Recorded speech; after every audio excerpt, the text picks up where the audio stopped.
दोस्तों एक छोटी सी और रस्म बाकी है शमा अफरोज़ी की। और आज जिस शख्सियत को हमने शमा अफरोज़ी के लिए मदऊ किया हुआ है, ऐसे हमारा छोटा भाई जावेद चौधरी साहब यहाँ पर मौजूद भी हैं स्टेज पर।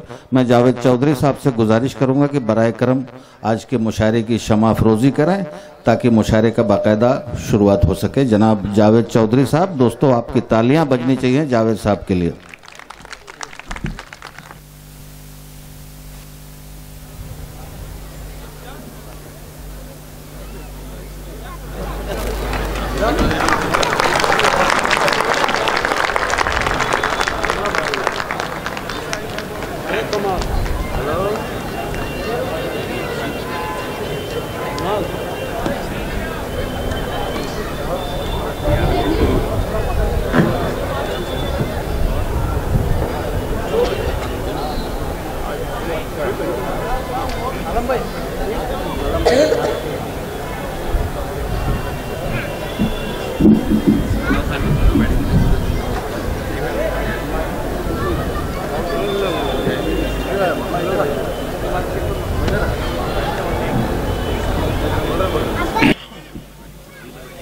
दोस्तों शमा अफरोज़ी की रस्म पूरी हुई।